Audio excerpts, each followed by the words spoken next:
To those who think that Bangladesh is a perfect country for Hindus, here's a reality check. Over the past 1000 years, more than 2 crore Hindus have lost their lives in what is known as East Bengal or Bangladesh. This is the reality, and this video will take you through the history of the Hindu genocide in what is known as Bangladesh. Let me first take you 800 years back. Let me first actually take you to 1270 or 1267 AD, which is roughly 700 or 800 years ago. At that time, the eastern part of Bengal was ruled by Muslims. Yeah, after Delhi was conquered by Qutbuddin Aibak and then Muhammad Ghori, then one of his followers, Bakhtiyar Khilji, then travelled from Delhi and then he went to Bihar, demolished the Nalanda University and then went over to Bengal, where he easily conquered the Bengal kingdom. He had just 15 or 16 soldiers. Okay, so once he ensconced himself in that Bengal, in West Bengal, what is known as West Bengal, the Bengal was now under Muslim rule. However, Eastern Bengal or East Bengal was still largely Hindu. And one of the Hindu rulers in this part of Bengal was King Govind, who used to rule over what used to be known as the Gaur kingdom, or what is known as modern Sylhet, northern Bangladesh. Now, King Govind was in conflict with a neighboring Muslim king called Sultan Feroz. There was a conflict, yeah? There wasn't a full-fledged war, but there was a conflict. One day, there was a Sufi whose name was Burhanuddin. He entered King Govind's kingdom and slaughtered a cow. He slaughtered a cow on the occasion of his son's birthday. This was too much for King Govind. Not only did he execute Burhanuddin, but he also killed that little child, the Muslim child, as well as Burhanuddin's entire family. This encouraged Ferozuddin to mount an attack on Govind, right?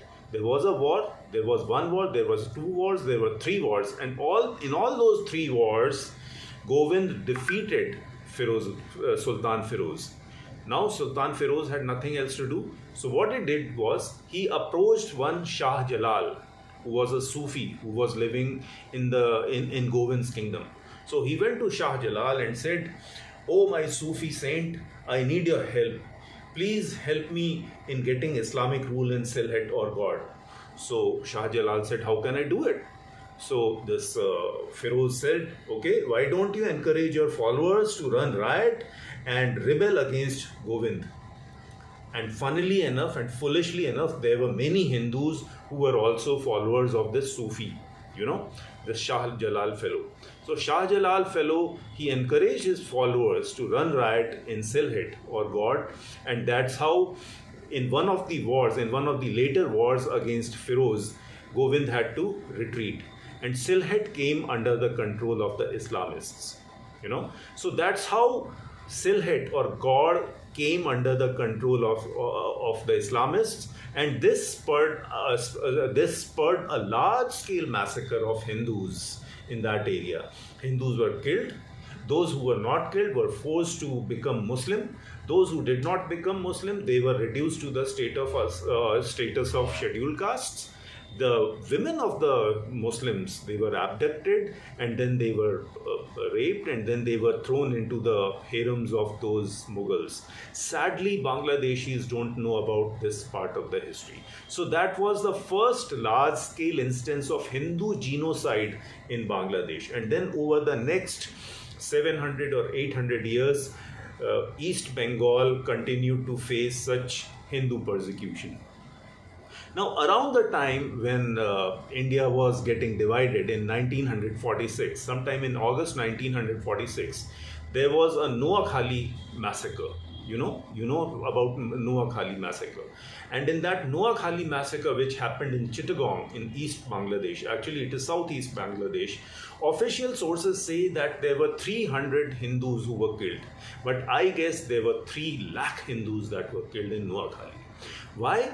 because the local Muslims, they were jealous of the Hindus, and Hindus were the zamindars, they were the ruling class, they were doing very well, and by that time Jinnah and Sohrawardi had created such an environment against Hindus, not just in West Pakistan but also in East Pakistan or East Bengal against Hindus, that the Noakhali riots erupted and many Hindus had to lose their lives, So that Noakhali Hindu massacre is the first massacre that we know of in the 20th century. The Noakhali massacre or the Hindu genocide paved the way for again a large-scale Hindu genocide during the partition of India in East Bengal. We don't have records, but I would easily guess that lakhs of Hindus again lost their lives in Bangladesh. Lakhs of women had to lose their honor. Children were, ripped open, their intestines were spilled apart, and every kind of atrocity was done on on Bangladeshi Hindus, on East Bengal Hindus. Then from 1947 until 1971, things were a bit more peaceful in Bengal, in East Bengal. But in 1971, again, this Bengal genocide, this Bangladesh genocide, East Bengal genocide came into full play.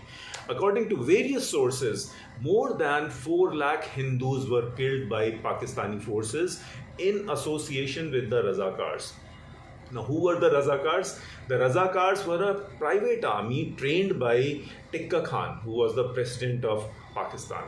And Tikka Khan had vowed that he would make Bangladesh a country full of bastards. So he let loose his Pakistani army as well as the Razakars on the Hindu women. And Wikipedia says that more than 4 lakh Hindu women lost their honor. 4 lakh. And there are certain records which say that 10 million Hindus had to leave East Bengal and come to India. But we still don't know about the Chupnagar massacre. Have you heard about the Chupnagar Hindu genocide? I guess not. This happened in May 1971, and the Hindu genocide was in full force in East Bengal. Now, Chupnagar is in the Khulna district and it is towards the Indian border. One very important point. Khulna was a Hindu majority district in East Bengal at the time of partition. And Khulna was supposed to come to us. But Nehru gave it back to Bangladesh, thinking that if Khulna came to us, then there would be a very thin strip of area between South Bengal and North Bengal that would be easily conquered by East Bengal or Pakistan. So he said, okay, take Khulna, give us Murshidabad. And today Murshidabad, which is a full-blown Muslim area in West Bengal, sits right on top of the chicken snake, under the chicken snake. So anyways, I was coming to Khulna. So Chupnagar is in the western part of Khulna, and on May 15, 1971, there were Hindus who were trying to come into India. They were wanting to cross the river, and the same day some Pakistani soldiers came and then they opened fire on these Hindus in Chupnagar. Nearly 4,000 to 5,000 Hindus died on spot. Right? That is the Chupnagar Hindu genocide. Okay. Now from Chupnagar Hindu genocide until 2000 or 2001 or 2, we don't know much. But around this time, from 1971 to this date, the Hindu population in Bangladesh has reduced from 30% to just 8%. My question is, why are the Hindus so few in Bangladesh, whereas in India you got so many Bangladesh Muslims sneaking into the country? Why? Where have all the Hindus gone to? Have they died? Were they all old? Did they fly over the border and come to India? Where did they go? Did they sink in the Bay of Bengal, or did they all become Muslim? Or were they murdered? What happened to those Bangladeshi Hindus?